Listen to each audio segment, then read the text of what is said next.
حتیٰ کہ زمین بھی میرے لیے میری جی میں اوپری بن گئی، یہ زمین میرے لیے وہ نہ رہی جو میری جانی پہچانی تھی۔ اس طرح سے 50 راتیں ہم نے گزاری۔ میرے دوسرے 2 ساتھی جو تھے وہ عاجز ہو گئے اور گھروں میں بیٹھے روتے رہے، لیکن میں بالکل جوان اور نہایت ابھی و توانا تھا۔ بس میں گھر سے باہر نکلتا، مسلمانوں کے ساتھ نماز میں حاضر ہوتا اور بازاروں میں گھومتا پھرتا، لیکن مجھ سے کلام کوئی نہ کرتا، کوئی بات نہیں کرتا۔ میں رسول اللہ صلی اللہ علیہ وسلم کی خدمت میں بھی حاضر ہوتا اور آپ جب نماز کے بعد تشریف فرما ہوتے تو آپ کو سلام بھی عرض کرتا اور اپنے دل میں کہتا کہ سلام کے جواب میں آپ اپنے مبارک لبوں کو جنبش دیتے ہیں یا نہیں دیتے ہیں، حرکت دیتے ہیں یا نہیں دیتے ہیں۔ پھر آپ کے قریب ہی نماز پڑھتا اور دزدیدہ نظروں سے یعنی چرائی ہوئی نظروں سے آپ کو دیکھتا۔ تو میں نے دیکھا کہ جب میں نماز پر متوجہ ہوتا تو آپ میری طرف نظر فرماتے اور جب میں آپ کی طرف رخ کرتا تو آپ مجھ سے اعراض فرما لیتے۔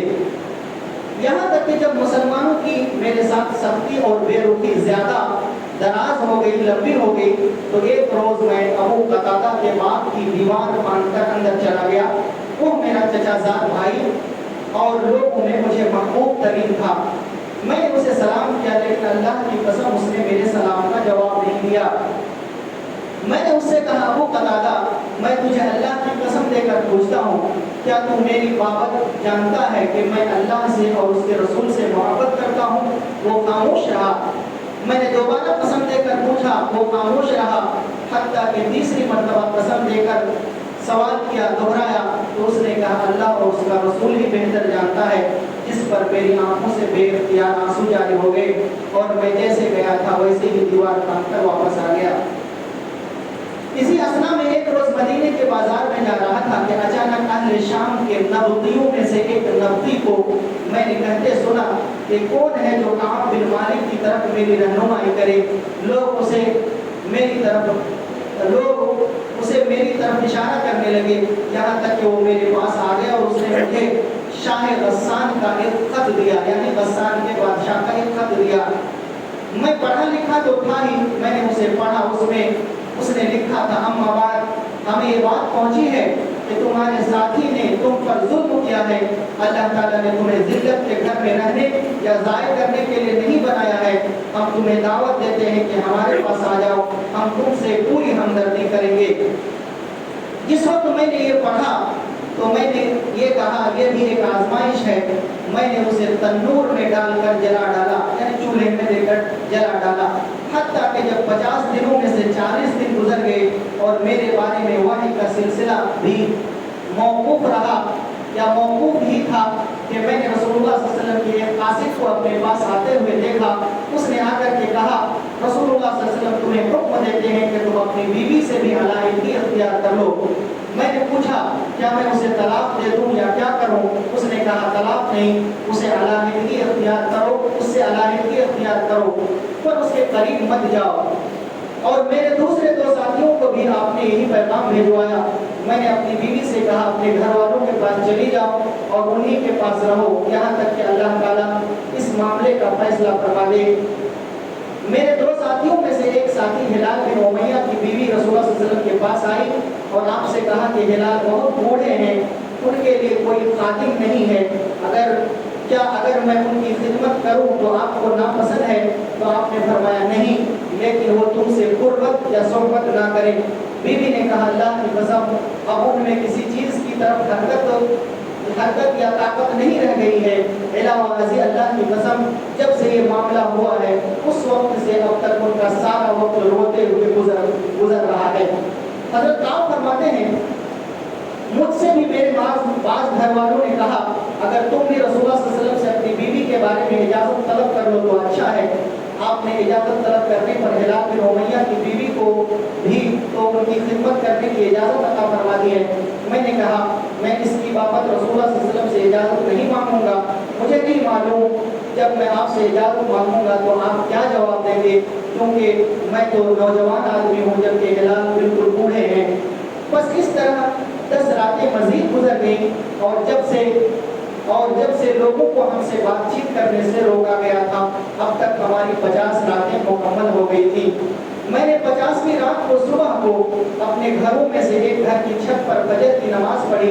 بس میں نماز پڑھ کر ابھی اسی افسردگی کی حالت میں بیٹھا تھا جس کا ذکر اللہ نے ہمارے بابت فرمایا کہ میرا دل مجھ پر تنگ ہو گیا اور زمین باوجود فراخی کے تنگ ہو گئی کہ میں نے ایک پکارنے والے کی آواز سنی جو سلع پہاڑی پر چڑھا ہوا تھا اور وہ آوازیں بلند کہہ رہا تھا، اے کعب بن مالک خوش ہو جاؤ۔ میں اسی وقت فرد خوشی میں سجدے میں گر پڑا۔ اسی کو سجدہ شکر کہتے ہیں۔ انسان کو جب خوشی ملے تو سجدہ شکر کرنا چاہیے۔ میں سجدے میں گر پڑا اور مجھے اندازہ ہو گیا کہ اللہ کی طرف سے پوشیدگی یعنی معافی آ گئی ہے۔ رسول اللہ صلی اللہ علیہ وسلم نے جس وقت فجر کی نماز پڑھ لی لوگوں کو بتلایا کہ اللہ عز و جل نے ہماری یعنی تینوں کی توبہ قبول فرما لی ہے۔ بس لوگ ہمیں خوشخبری دینے کے لیے آنے شروع ہو گئے۔ میرے دونوں ساتھیوں کی طرف بھی خوشخبری دینے والے گئے۔ ایک شخص نے نہایت تیزی سے میری طرف گھوڑا دوڑایا اور وہ اسلم قبیلے کا ایک آدمی میری طرف دوڑ کر کے آیا اور پہاڑ پر چڑھ گیا۔ بس اس کی آواز گھوڑے سے بھی تیز رفتار تھی۔ پر جب میرے پاس وہ شخص آیا جس کی خوشخبری کی آواز میں نے سنی تھی تو میں نے اس کی خوشخبری کے بدلے میں اپنے جسم کے دونوں کپڑے اتار کر اسے پہنا دیے، یعنی اس کو انعام دے دیا۔ اللہ کی قسم اس روز ان کے علاوہ میں کسی اور چیز کا بھی مالک نہیں تھا اور میں نے خود 2 کپڑے عاریتاً لے کر کے پہنے۔ جب اتنی خوشی ہوئی میں نے اپنا کپڑا دے دیا، حالانکہ میرے پاس کپڑا نہیں تھا پہننے کے لیے، میں نے ادھار لے کر کے دوسروں سے کپڑے پہنے۔ پھر میں رسول اللہ صلی اللہ علیہ وسلم سے ملاقات کا قصد کر کے چلا۔ راستے میں لوگ مجھے گروہ ملتے اور قبول توبہ کی مبارکباد دیتے اور مجھ سے کہتے کہ تمہیں مبارک ہو، اللہ نے تمہاری توبہ قبول فرما لی۔ حتیٰ کہ میں مسجد نبوی میں داخل ہو گیا، میں نے دیکھا کہ رسول اللہ صلی اللہ علیہ وسلم تشریف فرما ہے اور آپ کے گرد صحابہ کرام موجود ہیں، لوگ موجود ہیں۔ بس طلحہ بن عبید اللہ لپکتے ہوئے کھڑے ہوئے یعنی تیزی کے ساتھ کھڑے ہوئے حتیٰ کہ مجھ سے مصافحہ کیا اور مجھے مبارکباد پیش کی۔ اللہ کی قسم مہاجرین میں سے ان کے علاوہ کوئی اور کھڑا نہیں ہوا۔ بس آپ طلحہ کی اس بات کو کبھی فراموش نہ کرتے یعنی کبھی بھی نہیں بھولتے کہ اس موقع پر انہوں نے ہم سے مصافحہ کیا اور مبارکباد دی۔ حضرت آپ فرماتے ہیں جب میں نے رسول اللہ صلی اللہ علیہ وسلم کی خدمت اقدس میں سلام عرض کیا تو آپ نے فرمایا اور آپ کا چہرے مبارک خوشی سے چمک رہا تھا، تمہیں یہ دن مبارک ہو جو تمہاری زندگی کا جب سے تمہیں تمہاری ماں نے جنا ہے سب سے بہترین دن ہے۔ میں نے پوچھا یا رسول اللہ یہ خوشخبری آپ کی طرف سے ہے یا اللہ کی طرف سے ہے؟ آپ نے فرمایا نہیں بلکہ اللہ کی طرف سے ہے۔ اور رسول اللہ صلی اللہ علیہ وسلم جب خوش ہوتے تو آپ کا چہرہ اس طرح گلنار ہوتا گویا کہ وہ چاند کا ایک ٹکڑا ہے اور آپ ہم اس سے آپ کی خوشی کو پہچان لیتے۔ جب میں آپ کے سامنے بیٹھ گیا تو میں نے کہا یا رسول اللہ میری توبہ کا حصہ یہ ہے کہ میں اپنا سارا مال اللہ اور اس کے رسول کے راستے میں صدقہ کرتا ہوں۔ کہا توبہ قبول ہوئی، میں سب کچھ اللہ کی راہ میں صدقہ کرتا ہوں۔ اس مال کی وجہ سے وہ نہیں جا سکے تھے اس لیے کہا سارے مال کو صدقہ کرتا ہوں۔ آپ نے فرمایا اپنا کچھ مال اپنے لیے رکھ لو، یہ تمہارے لیے بہتر ہے۔ میں نے کہا اچھا میں اپنا وہ حصہ رکھ لیتا ہوں جو خیبر میں ہے، اور میں نے یہ بھی کہا یا رسول اللہ تعالیٰ نے مجھے یہ نجات سچائی کی بدولت عطا فرمائی ہے، اس لیے یہ بھی میری توبہ کا حصہ ہے کہ میں عہد کرتا ہوں کہ جب تک میری زندگی ہے میں ہمیشہ سچ ہی بولوں گا۔ بس اللہ کی قسم جب سے میں نے رسول اللہ صلی اللہ علیہ وسلم سے وعدہ کیا تھا اس وقت سے کبھی بھی میں نے جھوٹ نہیں بولا اور مسلمانوں سے کبھی سچ کے سوا کچھ نہیں کہا۔ اللہ کی قسم جب سے میں نے رسول اللہ صلی اللہ علیہ وسلم سے اس کا ذکر کیا ہے اب تک میں نے جھوٹ نہیں بولا اور مجھے امید ہے کہ باقی زندگی میں بھی اللہ تعالیٰ مجھے اس سے محفوظ رکھے گا۔ حضرت آپ فرماتے ہیں ہماری بابت ہی یہ آیت نازل ہوئی جس کی تلاوت میں نے کی وَعَلَى الثَّلَاثَةِ الَّذِينَ خُلِّفُوا، اور ان 3 لوگوں کی توبہ کو بھی اللہ نے قبول کیا جن کی توبہ کو ملتوی کر دیا گیا تھا، یہاں تک کہ زمین پوشاکی کے باوجود تک ہو گئی تھی اور وہ اپنی جان سے بھی خود تنگ آ چکے تھے، اور ان لوگوں نے یہ سوچ لیا تھا کہ اللہ کے سوا کوئی پناہ نہیں ہے، اللہ کے سوا کوئی دوسرا راستہ نہیں ہے۔ پھر اللہ نے ان کی توبہ کو قبول کیا اور اللہ تعالیٰ تواب الرحیم ہے۔ حضرت آپ فرماتے ہیں اللہ کی قسم جب سے مجھے اللہ نے اسلام کی ہدایت سے نوازا، اس کے بعد اللہ نے جو انعامات مجھ پر فرمائے ان میں سب سے بڑا انعام میرے نزدیک یہ ہے کہ میں نے رسول اللہ صلی اللہ علیہ وسلم کے سامنے سچ بولا اور جھوٹ بولنے سے گریز کیا۔ اگر میں بھی جھوٹ بول دیتا تو اسی طرح ہلاک ہو جاتا جس طرح جھوٹ بولنے والے ہلاک ہوئے، اس لیے کہ اللہ تعالیٰ نے جب وحی نازل فرمائی تو جھوٹ بولنے والوں کو جس طرح برا بھلا کہا اس طرح کسی کو بھی نہیں کہا۔ چنانچہ اللہ تعالیٰ نے ان کی بابت فرمایا جب تم ان کی طرف لوٹ کر آؤ گے تو یہ تمہارے لیے قسمیں کھائیں گے تاکہ تم ان سے اعراض کر لو، بس واقعی ان سے اعراض فرماؤ کہ پلید لوگ ہیں، گندے لوگ ہیں، ان کا ٹھکانہ جہنم ہے، بس سبب اس کے کہ جو یہ کمائی کرتے ہیں یہ تمہارے لیے قسمیں کھائیں گے تاکہ تم ان سے راضی ہو جاؤ، بس اگر تم ان سے راضی بھی ہو گئے تو بے شک اللہ نافرمانوں سے کبھی راضی نہیں ہوگا۔